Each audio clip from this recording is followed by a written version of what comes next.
folks. My name's Elisabeth Alden, and I work for the University of Arizona's Cooperative Extension. I'm a tribal extension agent on the Hualapai Reservation. And tribal extension agents, not sure if you know too much about them, but instead of having a specific area that we work, we get to work on all the areas. So I get to work with agriculture, natural resources, 4-H youth development, and family consumer sciences. That's my main focus. And it's kind of nice because I also have a lot of different degrees. So I get to work in a lot of areas where I have degrees. I have plant and soil science degree, so I get to work with gardening, entomology. I have an education and environmental studies master's degree.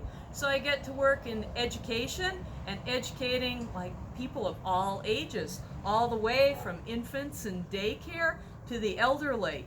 I have a forestry degree, so I've learned a lot about natural resources, so I get to use that experience in my job too. That's why I really enjoy my job. I get to do a lot of fun things where I have a lot of background academic knowledge.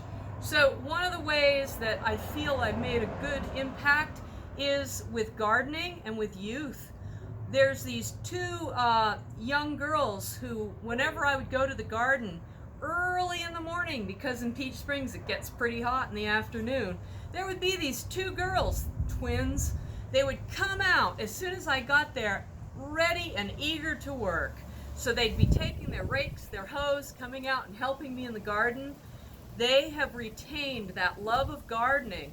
When they were in elementary school, they started a garden at their elementary school. They got the principal and everybody involved. When they're in high school, then they still kept up their passion and their love for gardening. And now that they're adults, they're working in natural resource areas, and they just love gardening.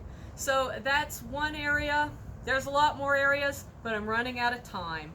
So I really appreciate the offer, listeners, to the offer. I appreciate that I get to talk about this to you. So thank you for listening.